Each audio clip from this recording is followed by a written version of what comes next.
Hello everyone, welcome to Chanakya IAS academy topic of the day session. ये session हमारा current affair का session होता है जिसमें हम करंट अफेयर्स के टॉपिक को डिटेल्ड में एनालिसिस करते हैं।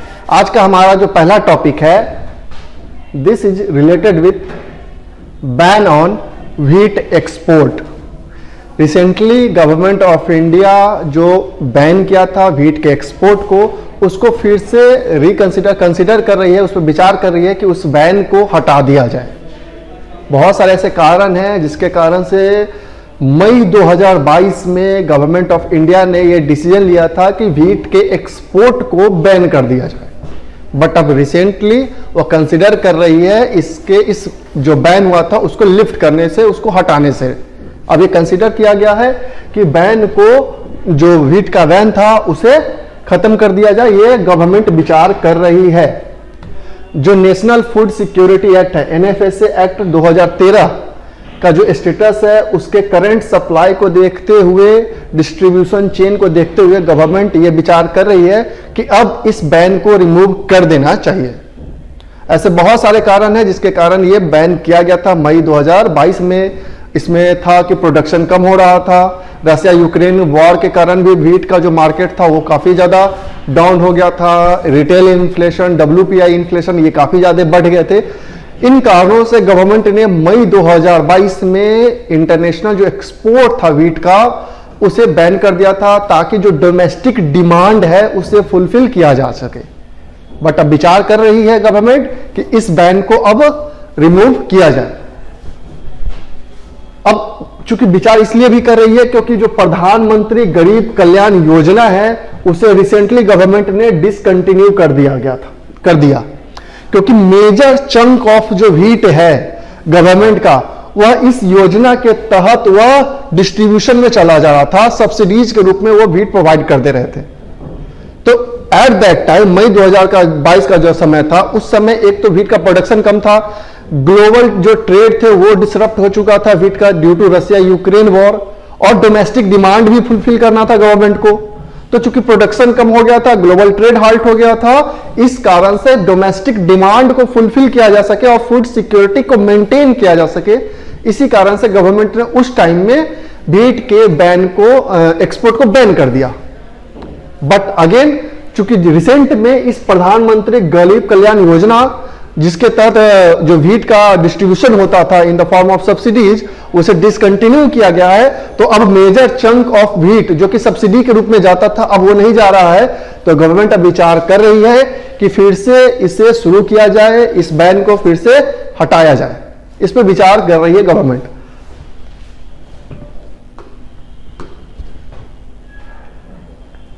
अगर हम करंट सिनारियो की बात करें ऑफ व्हीट डिस्ट्रीब्यूशन, कि करंट में क्या स्थिति है वर्ल्ड लेवल पे, ग्लोबल लेवल पे, इंडिया में क्या स्थिति है व्हीट के डिस्ट्रीब्यूशन एंड प्रोडक्शन से, तो इंडिया वर्ल्ड का सेकेंड बिगेस्ट प्रोड्यूसर है व्हीट का आफ्टर चाइना। व्हीट प्रोडक्शन में नंबर 1 रैंक पे चाइना है एंड सेकेंड रैंक पे इंडिया है। लेकिन अगर हम ग्लोबल ट्रेड की बात करें तो ग्लोबल ट्रेड में इंडिया का जो ग्लोबल ट्रेड में कंट्रीब्यूशन है इन टर्म्स ऑफ व्हीट, वो 1% से भी कम है। Because major chunk of wheat जो है इंडिया का सब्सिडी के रूप में प्रोवाइड करने में चला जाता है पुअर पीपल को। सो इंडियन गवर्नमेंट के पास जो व्हीट का जो स्टॉक है वो कम बचता है, इसलिए वो ज्यादा इंटरनेशनल एक्सपोर्ट नहीं कर पाते, ग्लोबल ट्रेड व्हीट का नहीं कर पाते हैं, क्योंकि यहां सब्सिडी प्रोवाइड करने में गेहूं जो व्हीट है वो खर्च होता है। सो प्रोड्यूसर तो है, सेकेंड लार्जेस्ट प्रोड्यूसर है, बट अगर हम एक्सपोर्ट की जब बात करते हैं तो इसका कंट्रीब्यूशन ग्लोबल लेवल पे लेस देन 1% है। अगर टॉप एक्सपोर्ट मार्केट की बात करें तो हम सबसे ज्यादा जो गेहूं का एक्सपोर्ट करते हैं वो बांग्लादेश है, Nepal, Sri Lanka as well as UAE को भी इंडिया काफी ज्यादा मात्रा में व्हीट का एक्सपोर्ट करता है।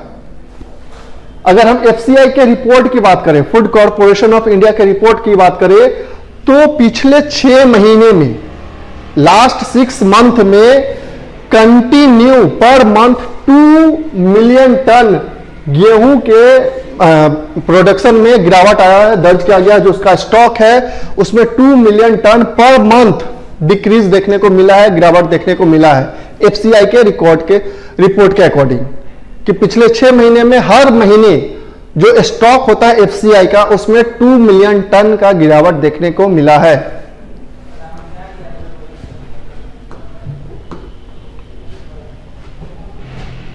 अगर हम गवर्नमेंट की बात करें तो गवर्नमेंट का जो एक्सपोर्ट को बैन करना या एक्सपोर्ट के बैन को लिफ्ट करना, ये सब निर्भर करता है स्टॉक पे, कि अगर गवर्नमेंट के पास इतना व्हीट का स्टॉक है कि वो डोमेस्टिक डिमांड को फुलफिल कर सके, देन वो एक्सपोर्ट को अलाउ करता है। तो गवर्नमेंट इन्हीं सब कंसिडरेशन के बाद मई 2022 में व्हीट के एक्सपोर्ट को बैन कर दिया था, क्योंकि डोमेस्टिक डिमांड अधिक थी।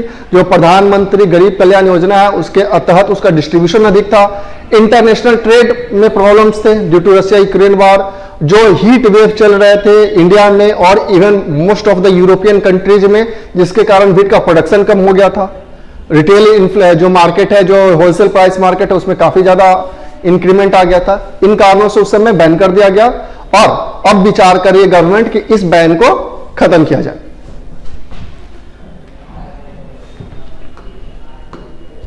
अगर हम बात करें reason for banning wheat supply, क्या क्या रीजन था, ऐसा क्या रीजन था कि व्हीट के सप्लाई को बैन किया गया था? तो पहला आप देख सकते हैं price of wheat globally. Global level पे जो व्हीट का प्राइस था एट दैट टाइम वो काफी ज्यादा इंक्रीज हो गया था। बहुत सारे ऐसे कारण थे। इंटरनेशनल ट्रेड में प्रॉब्लम्स चल रहे थे, जो रशिया यूक्रेन का वॉर था, क्योंकि जो यूक्रेन है एक मेजर प्रोड्यूसर है व्हीट का वो भी, और जिससे काफी ज्यादा मात्रा में ट्रेड होता था व्हीट का, वो हाल्ट हो गया था। तो ग्लोबल लेवल पे प्राइस इंक्रीज हो गया था और इंडिया में इसका डिमांड बढ़ गया था। तो इसी कारण से भी एक कारण, ये भी एक कारण था जिसके कारण गवर्नमेंट ऑफ इंडिया ने व्हीट के एक्सपोर्ट को बैन कर दिया था। और भी बहुत सारे कारण हैं, जैसे आप देख सकते हैं, जैसा कि मैंने बताया, हीट वेव अनदर मेजर इसका कॉज है। इस हीट वेव के कारण इंडिया में और most of the European countries में जो हीट का जो प्रोडक्शन है वो काफी कम हो गया था, जिस कारण से भी चूंकि प्रोडक्शन कम होगा और डिमांड बढ़ते ही जा रहा है डे बाय डे, तो उस डोमेस्टिक डिमांड को फुलफिल करने के लिए कहीं ना कहीं हमें इंटरनेशनल एक्सपोर्ट को बैन करना होता, तभी जाकर हम डोमेस्टिक डिमांड को फुलफिल कर पाते, बिकॉज प्रोडक्शन कम है ड्यू टू हीट वेव।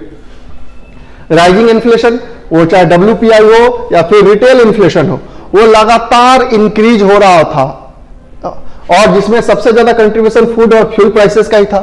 तो इस इन्फ्लेशन को कंट्रोल करने के लिए, कहीं ना कहीं लोगों को डोमेस्टिक डिमांड को फुलफिल करने के लिए यह बैन जरूरी था एट दैट टाइम।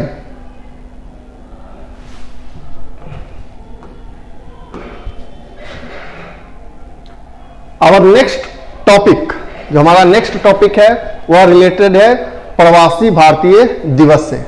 रिसेंटली 9 जनवरी को यह प्रवासी भारतीय दिवस सेलिब्रेट किया गया था और यह 17th प्रवासी भारतीय दिवस सेलिब्रेशन हुआ था।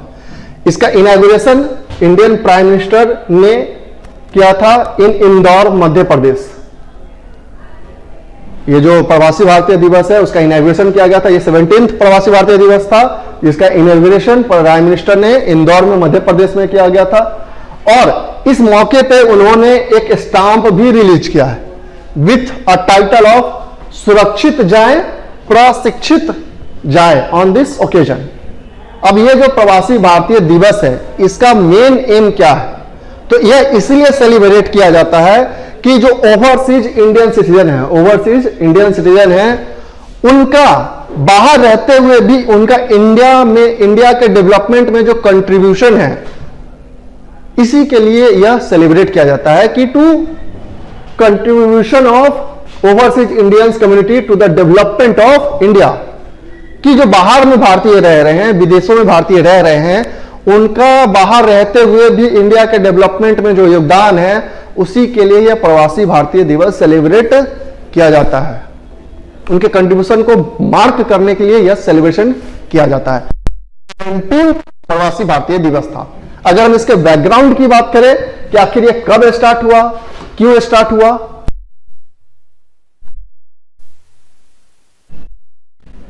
अब बात करते हैं कि इस 9 दिसंबर को ही क्यों चूज किया गया प्रवासी भारतीय दिवस मनाने के लिए। तो इस 9 जनवरी 9th ऑफ जनवरी को क्यों चूज किया गया प्रवासी भारतीय दिवस के रूप में? तो 9th ऑफ जनवरी को ही 1915 में महात्मा गांधी इंडिया वापस आए थे साउथ अफ्रीका से। तब ये 9th ऑफ जनवरी 1915 जब महात्मा गांधी साउथ अफ्रीका से वापस आए और उसके बाद ही उन्होंने इंडियन फ्रीडम स्ट्रगल को लीड किया और बहुत सारे लोगों के लाइफ में काफी ज्यादा चेंजेस आए after the arrival of Gandhi ji. That's why इस 9th ऑफ जनवरी को ही प्रवासी भारतीय दिवस के रूप में सेलिब्रेट किया जा रहा है और ये सेलिब्रेट 2003 से किया जा रहा है। 2003 से इससे 9th ऑफ जनवरी को प्रवासी भारतीय दिवस के रूप में सेलिब्रेट किया जा रहा था, बट 2015 में इसमें कुछ चेंजेस किए गए। पहले ये हर साल मनाया जा रहा था 2003 से, लेकिन 2015 में इसे रिवाइज करके एवरी 2 इयर्स, हर 2 साल पे अब ये मनाया जाता है प्रवासी भारतीय दिवस और ये 17th प्रवासी भारतीय दिवस था। अगर हम इस कन्वेंशन की बात करें तो इस बार का जो थीम था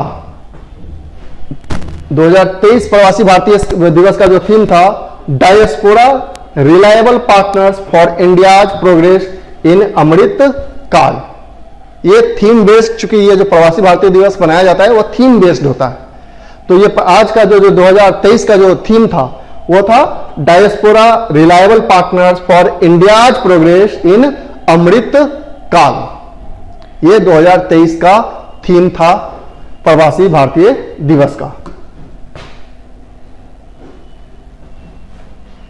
अब इस दिन, इस प्रवासी भारतीय दिवस के दिन गवर्नमेंट ऑफ जो इंडिया है, जो गवर्नमेंट ऑफ इंडिया है वो